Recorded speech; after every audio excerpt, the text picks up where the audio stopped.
आज देश के उच्चतम न्यायालय में एक जनहित याचिका पर सुनवाई थी। एक महत्वपूर्ण जनहित याचिका थी। वी द सिटीजन्स नामक एक एनजीओ था जिन्होंने ये जनहित याचिका दायर की थी।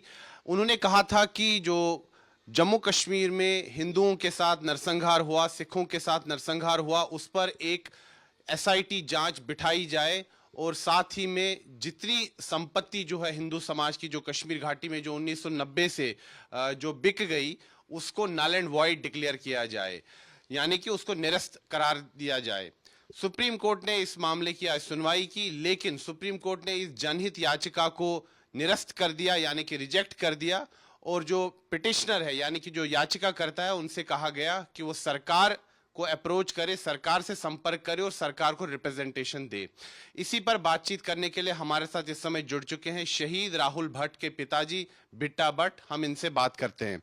बिट्टा भट्ट जी, सबसे पहले आज तक से बातचीत करने के लिए बहुत बहुत धन्यवाद।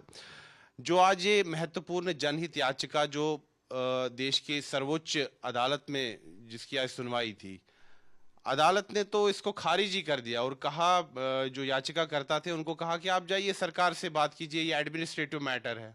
क्या कहेंगे आप? अब सर, ये 90 का मसला है। 90 से हम एक तो पहले सबसे पहले हम विस्थापित हो गए। विस्थापित के बाद हमारी किलिंग जो वहाँ बचे खुचे थे, जैसे संग्रामपुरा एपिसोड, वंदहामा एपिसोड, उसमें लोग मारे गए, कोई इंक्वायरी नहीं हुई। आज तक हमें पता नहीं है संग्रामपुरा वालों का क्या कसूर था, शुपियाँ वालों का क्या कसूर था। भाई कम से कम कोर्ट का ये दायित्व तो बनता है। हमें पता नहीं है टेक्निकली कि क्या बात, किन बातों पर उन्होंने रिजेक्ट किया है, हमें ये पता नहीं है। लेकिन मुझे बताइए, कम से कम इंसाफ तो मिलना चाहिए। इंसाफ सुप्रीम कोर्ट सबसे अदालत आलिया है। अगर वो हमारे मामलों में ये इंसाफ नहीं दे सकते, फिर हम कहाँ जाए। आप गवर्नमेंट की बात बोलते हैं, गवर्नमेंट उसको दे देती है सपोर्ट। इंडिया में ये कॉन्स्टिट्यूशन है कि गवर्नमेंट उसको सपोर्ट देती है जिसका वोट है। हमारा कोई वोट तो है नहीं। हम किसी कॉन्स्टिट्यूंसी में बिलोंग करते हैं तो हमारा वहाँ वोट का वैल्यू नहीं है। लेकिन हम अब कोर्ट पे ही डिपेंड थे। मतलब दूसरी बार ऐसा हुआ क्योंकि पहले भी एक याचिका दायर की थी एक कश्मीरी पंडित संगठन ने, उसे भी रिजेक्ट किया गया। ये बार बार हमारे साथ यही जोक होता है। मुझे बताइए, अगर शुपियां में या कम से कम मेन बिंदुओं पर तो कार्रवाई होनी चाहिए। उसमें कौन कौन से इन्वॉल्व थे? संग्रामपुरा एपिसोड हो गया, वंदहामा एपिसोड, कम से कम मोटे तौर कल्प्रिट्स नजर तो आने चाहिए। अगर कोर्ट इस तरह रिजेक्ट करे तो ये बदकिस्मती की बात है। आपको मायूसी हो रही है? बहुत मायूसी हो रही है। हमारा लड़का चूंकि मारा गया, उसकी भी कोई इंक्वायरी नहीं की, एसआईटी बिठाई, पता नहीं क्या किया। अब मुझे बताएं हम कहाँ जाएं? हिंदुस्तान में तो सबसे लास्ट सुप्रीम कोर्ट ही होता है ना। अगर सुप्रीम कोर्ट भी हमारी बात को मानने से इनकार करे, हमारा बोलेगा कि इन्होंने ये वादी में जो किलिंग हुई है वो ऐसे ही हो गई, तो हम कहाँ जाएंगे? ये तो बहुत बड़ी बदकिस्मती है हमारे साथ। जो सर्वोच्च न्यायालय ने जो कहा है, उन्होंने कहा है कि आप सरकार से संपर्क कीजिए, सरकार को रिप्रेजेंटेशन दीजिए। लेकिन कश्मीरी पंडित समुदाय की कई जो संगठन है, उन्होंने तो कई बार सरकार को जो है मेमोरेंडम भेजे हैं, रिप्रेजेंटेशन भेजी है। मैंने बोला सर, सरकार की बात हमने 90 से आज तक, आज हो गए 32 साल लगभग, हमने आज तक याचिकाएं दी। जिस भी तंजीम ने जहां भी हुआ गवर्नमेंट को दे दी। गवर्नमेंट ने क्या हमारे बारे में, गवर्नमेंट वेव देखती है। गवर्नमेंट को ये नहीं होता है। एक सुप्रीम कोर्ट ही होता था जिसके डायरेक्शन पर ये होना चाहिए था। कम से कम वो ऑर्डर दे देता कि भाई इसका जांच करो, जो जो केस हुए हैं उनकी जांच हमें दे दो। कम से कम गवर्नमेंट को कोई खींचने वाला रहता। गवर्नमेंट फ्री हैंड है गवर्नमेंट के पास। वो लगता है ये एक तरह से आपके जख्मों पर नमक छिड़कने वाली बात हो। जख्म, मैं बोलता हूँ तेल, गरम तेल हम पर छिड़का गया। ये नमक वाली बात नहीं है, ये गरम तेल छिड़का गया हमारे जख्मों पर कि भाई आप ऐसे ही हो। मुझे लग रहा है कि फिर हमें क्या मिल्टन टू बोल सकते हैं, फिर उनको भी छोड़ना चाहिए। ऐसी कोई बात नहीं है। वो बेचारे कौन से वो है, उनको भी जेलों से छोड़ना चाहिए। अगर यही कोर्ट बोलता है फिर यही करे, क्योंकि वो बेकसूर है। फिर इसका मतलब यही हो गया ना मोटे तौर पर। हम ये मोटे तौर पर ये समझे फिर कि जो बेचारे वो जेलों में बंद है वो बेकसूर है, उनको फिर छोड़ना चाहिए।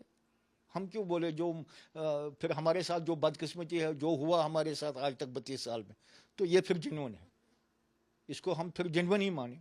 अगर सुप्रीम कोर्ट हमारी बात नहीं मानेगा फिर कम कहाँ जाए। काफी जो है पीड़ा में है और काफी आप नहीं होने भी चाहिए। आप कटाक्ष भी कर रहे हैं। नहीं, ये तो सही बात है। हमारे साथ हमारे गांव में हमारे भाई मारे गए 98 में 98 में संग्रामपुरा एपिसोड हुआ, उसमें हमारे भाई मारे गए, तब भी कोई जांच नहीं हुई। जितने भी एपिसोड हो गए कश्मीर में कोई जांच नहीं। ये बड़ा दुख होता है। एक किलिंग करे आप लोग, दूसरा फिर हमारे कोर्ट भी हमारी बात नहीं मानेंगे। मुझे बताइए हम कहां जाएं, तो जाएं कहां? कोर्ट ही है ना यहाँ इंडिया में, तो कोर्ट ही है ना, सुप्रीम कोर्ट ऑफ इंडिया एक अथॉरिटी है। वो किसी भी ऑर्डर किसी भी गवर्नमेंट को खींच सकते हैं।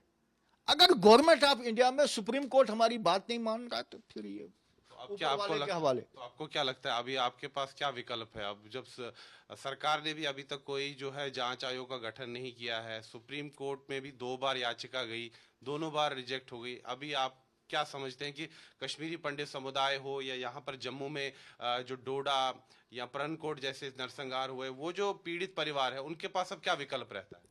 सर अब कौन सा विकल्प रहता है? गवर्नमेंट हमारी बात सुनती नहीं है, सुप्रीम कोर्ट हमारी बात सुनती नहीं है, इसलिए बेहतर है शांति से बैठो, आराम करो। तो आगे देखो कितना कितना हमारे साथ जेनोसाइड और भी होता है।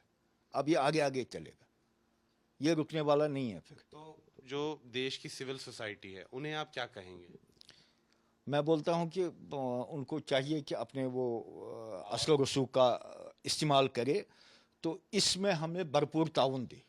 कम से कम कौमी ये लहर बन जाए कि इस तरह के वाक़े ना हो जाए। एक तो जेनोसाइड हो जाए, हमको मारा जाए, तो दूसरा उस पर कोई आवाज़ नहीं उठनी चाहिए। ये बदकिस्मती है, ये लोगों को आना चाहिए आगे। तो बेटा भट्ट जी, एक और प्रश्न मैं आपसे पूछना चाहता हूं कि इस समय अगर देश के प्रधानमंत्री नरेंद्र मोदी जी, देश के गृह मंत्री अमित शाह जी आपको देख रहे हैं, सुन रहे हैं, क्या कहेंगे आप उन्हें और क्या अपील करेंगे? मैं उनको इतना ही अपील करता हूं कि मेहरबानी करके हमारे जो ये जख्म है उनको कम से कम, हमें ये नहीं, अब जिंदा नहीं हो जाएंगे लोग। वो एपिसोड जो हमारे साथ 90 तक हो गया, कम से कम हमें ये यकीन हो जाएगा कि हिंदुस्तान जो हमारे साथ है, हमें जो इंसाफ मिला हमें। हम तो यही, बाकी क्या कह सकते हैं। ओके सर, बातचीत करने के लिए धन्यवाद। Thank you sir. तो ये थे बेटा भट्ट जी, जो कि शहीद राहुल भट्ट के पिताजी हैं। काफ़ी मायूस है जिस प्रकार से देश की सर्वोच्च अदालत ने एक बार फिर जो कश्मीरी हिंदुओं का जो मुद्दा है, जिसको लेकर एक जनहित याचिका दायर की गई थी, उसको उन्होंने खारिज कर दिया है। और जो याचिका करता है, उन्हें कहा गया है कि वो सरकार से संपर्क स्थापित करे, सरकार को एक रिप्रेजेंटेशन दे। लेकिन इनका यही कहना है कि ये जाएं तो जाए कहाँ। बार बार सरकार से भी गुहार लगाई जाती है, लेकिन सरकार ने आज तक कोई ठोस कदम नहीं उठाया है। अब ये कह रहे हैं कि अगर सर्वोच्च न्यायालय भी अगर जो अपील दायर की जाती है उनको खारिज करेगी, तो क्या विकल्प रह जाता है। इनका कहना है कि ये जो हो रहा है, ऐसा हो रहा है जैसे इनके जख्मों पे नमक छिड़का जा रहा है। वीडियो जर्नलिस्ट नीरज कुमार के साथ मैं सुनील भट्ट, जम्मू आज तक।